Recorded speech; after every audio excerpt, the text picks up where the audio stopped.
Shalom Bapak Ibu. Silakan memberi salam kanan kiri muka belakang. Katakan selamat Natal Kristus. Untuk berbagi sukacita di hari Natal Kristus di tengah hujan.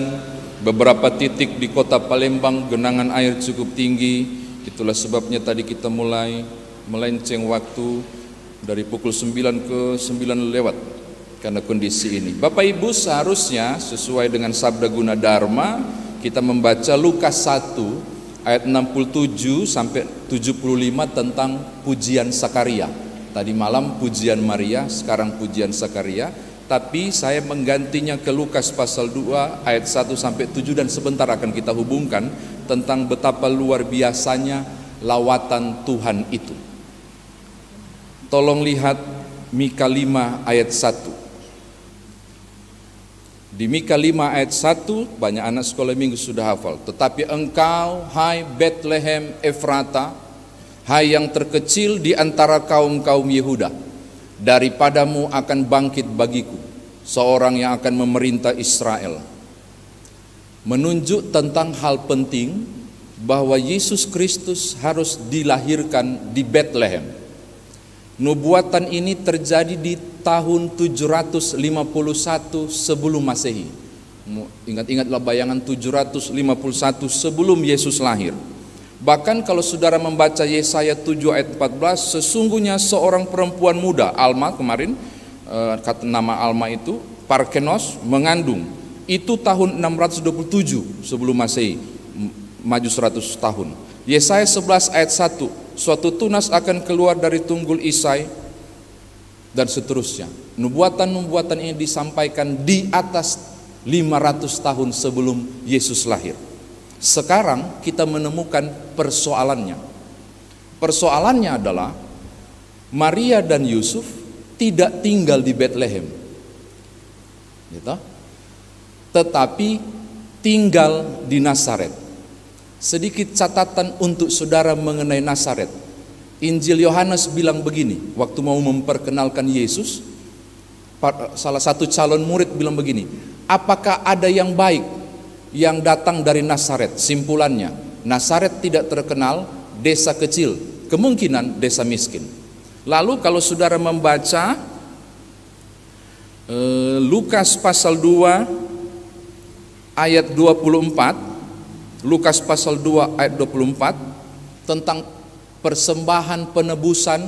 Jadi anak sulung itu peraturannya begini, siapapun yang punya anak sulung tidak boleh bawa pulang, harus diserahkan ke Tuhan di bait Allah. Nah, supaya bisa bawa pulang dia harus menebus. Apa tebusannya? Domba. Tapi Imamat pasal 12 ayat 6 sampai 8 bilang kalau yang kurang mampu boleh tekukur dan merpati. Lalu saudara menemukan di Lukas pasal 2 ayat 24, apakah yang dipersembahkan Maria dan Yusuf? Tekukur dan merpati. Simpulannya miskin. Kesian. Simpulannya mereka kurang mampu. Kenapa saya mau giring Bapak Ibu ke sana? Jarak antara Nazaret ke Bethlehem itu kurang lebih 70 sampai 80 mil atau 140 km sampai 150 km. Saya punya catatannya yang luar biasa, yaitu mereka harus melalui dari Nazaret ke Afula, Hadera, Yerusalem, Bethlehem, tapi mereka harus memanjat sampai ketinggian 750 meter untuk melewati pendakian Gunung Karmel. Pertanyaannya, pakai apakah mereka ke sana? Kalau di film-film pakai keledai, malah ada juga bilang pakai unta. Guru sekolah minggu mungkin juga mengajarkan pakai keledai atau unta. Tetapi harga keledai atau unta yang merupakan kendaraan setara dengan kendaraan modern zaman sekarang. Dari manakah Yusuf dan Maria beli kendaraan itu? Gak mampu, kecuali ada yang kasih pinjam atau yang kasih untuk dia pakai. Secara pribadi saya menduga sangat mungkin 140 km sampai 150 km itu Nazaret sampai Bethlehem jalan kaki. Berapa usia kandungan? Alkitab bilang ketika tiba di sana, tibalah waktunya Maria untuk bersalin. Wow, berarti hamil tua. Sekarang tolong bayangkan mama-mama yang hamil tua. Memang sih mamaku pernah bilang begini, kenapa ibu-ibu itu, mama mertua saya, makanya waktu istri saya hamil pertama itu disuruh jalan dia. Kenapa disuruh jalan orang hamil? Biar gampang katanya melahirkan. Maka saya kaget baca, tibalah waktunya, oh pantas. Tapi masa harus 150 km? Saudara bisa bayangkan persoalan itu, tantangan itu. Tantangan yang luar biasa yang dihadapi oleh Maria dan Yusuf. Tetapi saya mau katakan begini, tidak pernah mungkin Yesus lahir di Bethlehem karena asal usulnya Nazaret. Apakah Tuhan kehabisan akal? Saya menemukan catatan yang berikut Bapak Ibu. Di tahun 62 sebelum Masehi, Tuhan membuat ada seorang anak Romawi lahir. Kalau yang senang sejarah pasti tahu. Gaius Julius Caesar Octavianus. Dia jadi kaisar Romawi yang dikenal dengan nama agungnya, yaitu Kaisar Agustus. Dan Tuhan membuat Romawi itu menjadi besar sampai punya daerah jajahan. Salah satu daerah jajahannya adalah daerah Syria yang punya cakupannya Yudea. Yang waktu itu Yudea itu ada gubernurnya, dan buat peraturan begini, supaya saya tahu berapa jumlah orang wajib pajak. Itu akal-akalan. Siapa yang punya kemampuan pajak harus dicaca. Karena harus dicaca, maka mereka wajib datang ke kota asal mereka. Itu bohong tuh bilang sensus untuk menghitung jumlah. Bukan. Dalam sejarahnya, dalam rangka mengetahui kekuatan wajib pajak. Maka tiap orang wajib datang ke kota asal leluhurnya. Dan Yusuf turunan Daud, maka dia harus datang. Andai kata Kaisar Agustus tidak bikin peraturan itu, tidak ada perjalanan dari Nazaret sampai ke Bethlehem. Andai kata tahun 62 sebelum Masehi dia tidak dilahirkan sebagai kaisar, kisah ini mungkin jadi kisah yang lain. Apa yang saya mau katakan? Tuhan tidak pernah kehabisan akal ketika membuat planning melawat umatnya. Sampai Sakaria kemudian membuat pujian yang tidak kita baca, yang seharusnya kita baca. Lawatan Tuhan yang luar biasa, itu prosesnya luar biasa. Berikut Bapak Ibu, dia harus dari tunggul Isai. Yesus harus dari tunggul Isai. Itu berarti harus dari turunan Daud. Tapi kita menemukan di Matius pasal 1 ayat 25, redaksinya bilang begini, dan tidak bersetubuh dengan istrinya sampai ia melahirkan anaknya laki-laki yang diberi nama Yesus. Berarti Yusuf tidak menyumbangkan kromosom laki-laki, X atau Y kromosomnya itu, nggak nyumbangin. Berarti kalau Yusuf turunan Daud tidak sumbangkan darah Daud, berarti Yesus itu sebenarnya bukan turunan Daud. Kemarin itu banyak yang WA masuk, bagaimana Yesus bukan turunan Daud? Tapi ketika saudara membaca Lukas pasal 3 tentang silsilah, kita menemukan Daud punya anak dari Betseba, ada dua tokoh yang luar biasa. Salomo turun-turun ke bawah jadi Daud. Nathan adiknya Salomo turun-turun ke bawah dapat Eli. Eli itu papanya Maria. Maka dari manakah Yesus jadi turunan Daud? Langsung dari kromosom mamanya. Seharusnya dia bukan turunan Daud. Tuhan tidak kehabisan akal. Dari peristiwa otak mesumnya Daud, Betseba, lahir memang turunan itu. Saudara lihat, yang saya mau katakan ketika bicara tentang lawatan Tuhan sesuai tema hari ini. Ketika Tuhan merancangkan, Tuhan tidak pernah kehabisan akal untuk memproses setiap riak itu menjadi tenang, masuk pada rancangan agung hingga juru selamat saudara dan saya lahir. Ini juga ada ajaran sekolah minggu PA yang agak keliru. Cuma itu nggak ada di Piniel, di gereja yang lain. Coba lihat ayat 7 tuh.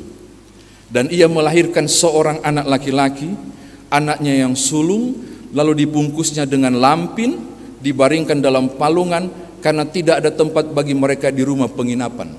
Drama Natal untuk sekolah minggu yang muncul adalah pemilik penginapan yang pelit. Dari mana kita tahu pelit? Nah, dia baik hati, kasihan. Tempat parkir itu, kandang itu tempat parkir kendaraan, karena kendaraan mereka kan binatang-binatang. Itulah yang dipakai tempat untuk Yusuf beristirahat. Bukan pelit. Semua pergi datang caca jiwa, nah penuh Bethlehem. Penginapan penuh. Tapi ada toko yang baik hati, pemilik penginapan yang tidak disebutkan namanya, yang Tuhan pakai untuk dahsyat terjadi, lahirnya juru selamat. Enggak ada nama. Dan tahukah saudara, lampin dan palungan berarti tiada fasilitas normal. Saya mau tutup tafsiran untuk bilang begini, tidak ada fasilitas sekalipun tidak menggagalkan rencana Allah untuk melawat dunia. Makanya Zakaria bikin pujian di Lukas pasal 1 ayat 66 sampai ayat 75 yang tidak kita baca. Di kondisi minim fasilitas pun tidak menggagalkan juru selamat itu dilahirkan. Saya kira demikian firman Tuhan ditafsirkan bagi kita. Nah, sekarang bagaimana Bapak Ibu dan saya membawa firman Tuhan ini dalam kehidupan beriman kita? Yang pertama Bapak Ibu, tidak ada rencana Tuhan yang gagal. Ini berita Natal yang pertama. Kepada siapapun saudara, dengarkan baik-baik. Tidak ada rencana Tuhan yang gagal ketika ia merancangkan sesuatu kepada saya dan saudara pun. Termasuk ruwetnya membuat silsilah, segala hal diukur dan kemudian menjadi keselamatan. Maka hari ini berita Natal ini mengatakan kepada saudara, apapun yang rasanya Bapak Ibu berpikir ruwet, apapun yang rasanya Bapak Ibu kok nggak cocok ya, saya mau bilang saatnya saudara hantar kepada Sang Perancang Agung yang tidak pernah gagal merancangkan apapun, termasuk keruwetan saudara. Bawa kepada Tuhan. Saya percaya, dan kita selalu sebut-sebut dari mimbar, dan bahkan orang percaya banyak menyebut, rancangannya indah pada waktunya. Biarkan saja Tuhan yang ambil alih untuk memproses keruwetan itu menjadi sesuatu yang indah. Kedua, tetapi dari baca silsilah Yesus Kristus di bacaan kita, bacaan tadi malam, kita menemukan itu enggak langsung lahir Yesus. Itu ada orang-orang dan tokoh-tokoh yang luar biasa yang disebutkan namanya hebat-hebat itu yang turut ambil bagian pada proses rancangan itu. Entah Elisabeth, entah Yusuf yang setia, entah Maria yang rendah hati, entah si Kaisar Agustus tadi yang tidak ada dalam Alkitab tapi ada dalam sejarah. Termasuk ada pemilik penginapan yang tidak punya nama disebut. Tuhan merancangkan sesuatu juga melibatkan orang-orang tertentu untuk kemudian suksesnya rencananya.